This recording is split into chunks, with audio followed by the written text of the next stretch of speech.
Começa agora o programa do Superior Tribunal de Justiça. Olá, seja muito bem-vindo. Eu sou Kátia Gomes e o STJ Notícias está no ar. No programa de hoje você vai ver: sessão da Corte Especial abre semestre forense no STJ. Autorizada a penhora de bens de devedor de alimentos durante a pandemia da Covid-19. Curatela compartilhada para interditado não tem caráter obrigatório.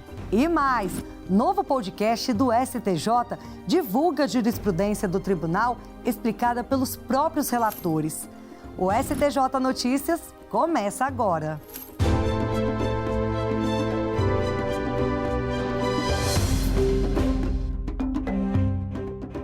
No dia 2 de agosto, teve início o semestre forense no Superior Tribunal de Justiça. Uma sessão da Corte Especial deu início aos trabalhos. A reunião do colegiado, marcando a abertura do segundo semestre do Judiciário, foi realizada por videoconferência e pôde ser acompanhada ao vivo pelo canal do STJ no YouTube. A Corte Especial é o órgão máximo de julgamento do tribunal, reunindo os 15 ministros mais antigos.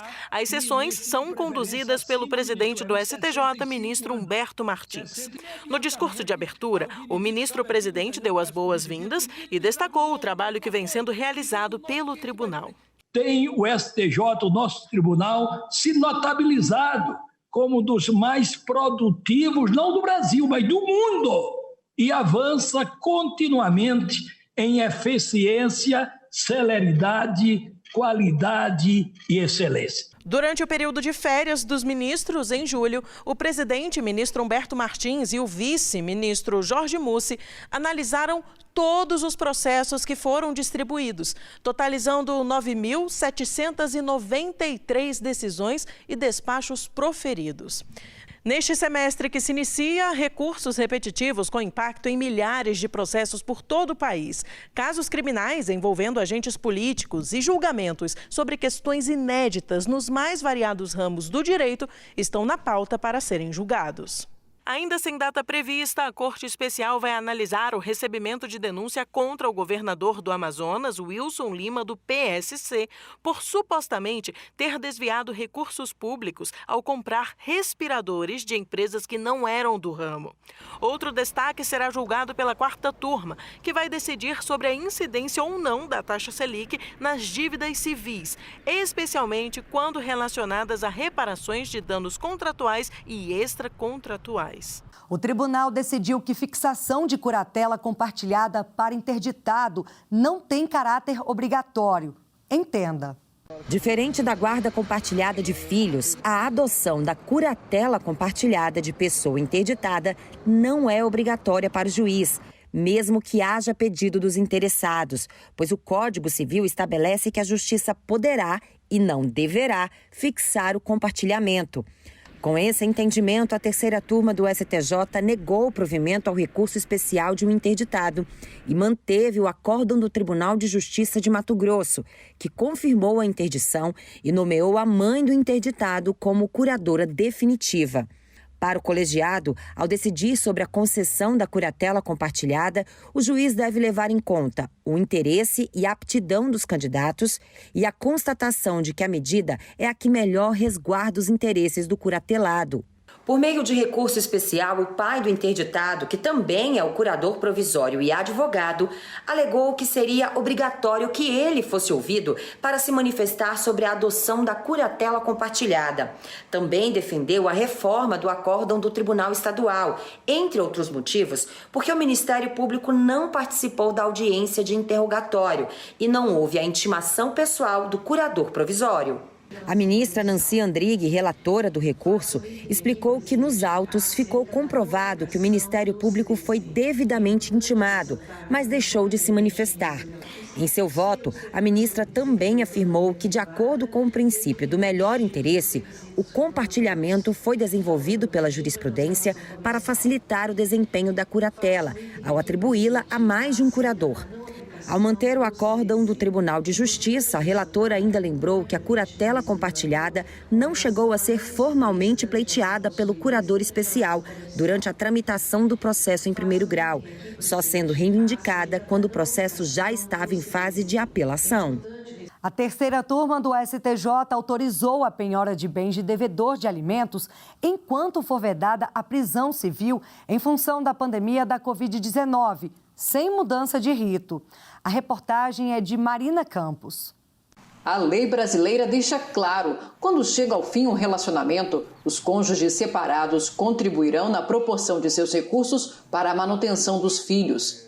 A bancária Letícia está separada há cerca de 2 anos e conta que precisou entrar na justiça para garantir o pagamento da pensão alimentícia do filho. Quando ele saiu de casa, a gente precisa então conversar como que vai ficar a situação do Davi, a situação do apartamento. A gente morava num apartamento alugado, né? E todas essas questões. Eu chamei ele para conversar diversas vezes com relação a isso. Ele desmarcava todas as vezes que eu o chamava. E acabou que depois de 4 meses, eu aguentei por 4 meses essa situação, eu tive que buscar um advogado para entrar na justiça e pedir pensão. Né? Este advogado explica que, conforme o Código de Processo Civil, quando a pensão alimentícia determinada pela justiça deixa de ser paga, o credor tem 2 formas de efetivar o cumprimento da decisão.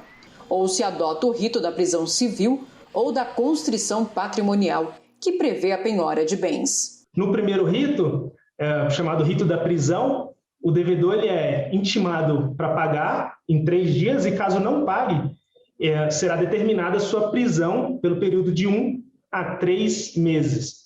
É uma forma coercitiva, uma forma de forçá-lo a pagar pelo débito.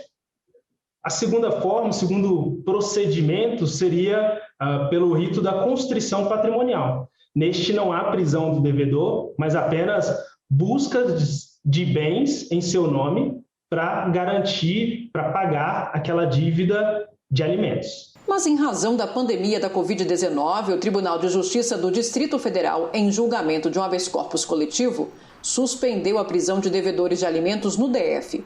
Diante dessa situação, na execução de uma sentença de alimentos, o TJ admitiu a penhora de bens, já que a ordem de prisão decretada contra o devedor não poderia ser cumprida.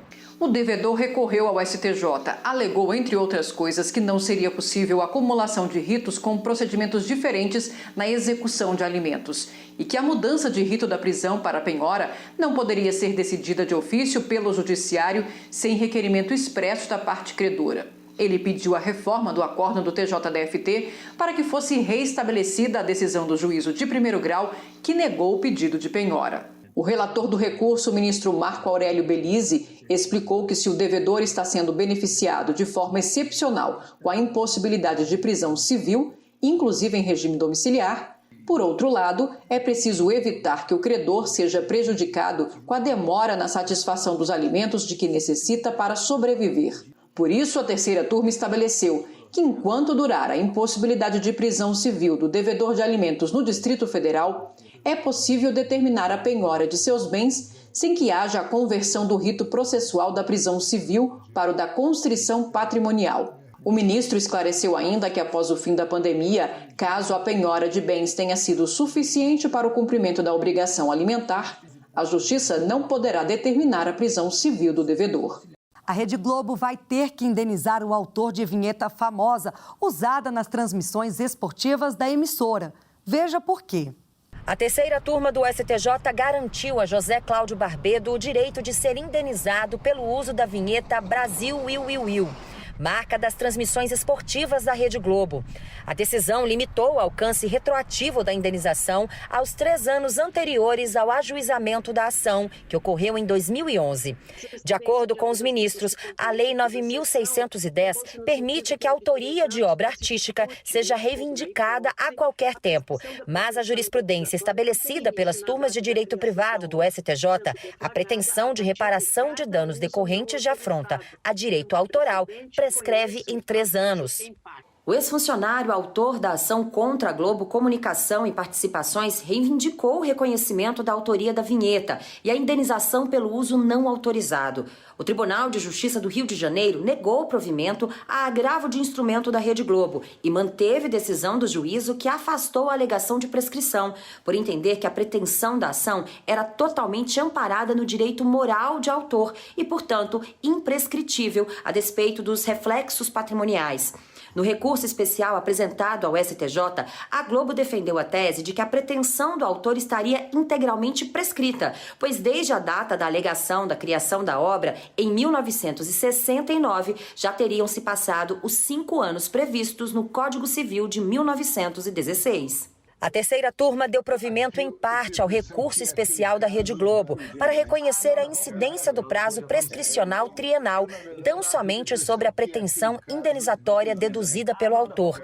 Para a relatora do caso, ministra Nancy Andrighi, os direitos morais do autor possuem vínculo especial, de natureza extrapatrimonial, que une o criador à sua criação e estão sujeitos à proteção especial da legislação, que não é afetada pelo transcurso do tempo. No entanto, segundo a relatora, a situação é diferente quando se trata de pretensão de cunho indenizatório, decorrente do uso não autorizado de criação artística.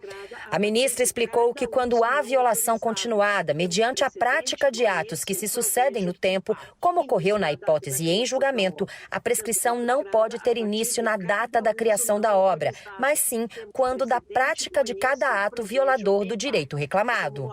E o ministro Reinaldo Soares da Fonseca manteve andamento de ação no Tribunal de Justiça de Minas Gerais contra promotor acusado de matar a esposa. O ministro do STJ, Reinaldo Soares da Fonseca, negou o pedido da defesa do promotor estadual André Luiz Garcia de Pinho para revogar a prisão preventiva e suspender o processo em que ele é acusado de feminicídio até a definição da competência para o julgamento do caso. O promotor foi denunciado pelo Ministério Público de Minas Gerais por supostamente intoxicar e asfixiar a própria esposa em abril deste ano. A defesa impetrou habeas corpus no STJ depois que o Tribunal de Justiça de Minas Gerais rejeitou a alegação de que o órgão especial do tribunal não seria competente para julgar o processo. A Corte Mineira entendeu que deve ser mantido o foro por prerrogativa de função com base na Constituição Federal. No pedido dirigido ao STJ, a defesa argumentou que o crime imputado ao promotor, que está em disponibilidade compulsória desde 2019, não tem relação com as suas atribuições no Ministério Público. Por isso, deveria ser aplicada a orientação jurisprudencial do Supremo Tribunal Federal e do STJ, que limitou o foro por prerrogativa de função aos crimes praticados no exercício do cargo ou em razão dele. Mas o ministro Reinaldo Soares da Fonseca, ao indeferir a liminar, destacou o fato de o promotor ainda ser, para todos os fins, integrante do quadro do Ministério Público. Para o ministro, deve prevalecer o entendimento do Tribunal Mineiro de que o STF, no julgamento a respeito desse assunto, limitou-se a estabelecer tese em relação ao foro por prerrogativa de função de autoridades indicadas na Constituição Federal que ocupam cargo eletivo. O mérito do habeas corpus ainda será julgado pela 5ª turma. Quer ficar ainda mais por dentro das notícias do tribunal? Olha que novidade interessante. Já está disponível nas plataformas de streaming de áudio novo podcast do STJ, no qual será possível conferir a jurisprudência da Corte, explicada pelos próprios relatores. Rádio Decidende é o nome do novo podcast produzido pela Coordenadoria de TV e Rádio do Superior Tribunal de Justiça, em parceria com o Núcleo de Gerenciamento de Precedentes e Ações Coletivas. O podcast explora as teses jurídicas firmadas pela Corte nos julgamentos de precedentes qualificados, explicadas pelos próprios relatores dos processos representativos das controvérsias. Com o podcast, o STJ ganha mais um canal de divulgação da jurisprudência do tribunal, com o objetivo de mostrar o resultado prático da eficiência dos julgamentos. Para ouvir, basta acessar o podcast no seu streaming de áudio preferido. Além das plataformas de streaming, as notícias e decisões do tribunal estão nas nossas redes sociais, no Instagram, Facebook, Twitter e YouTube. Segue a gente para ficar informado. E o STJ Notícias termina por aqui. Semana que vem tem mais. Tchau!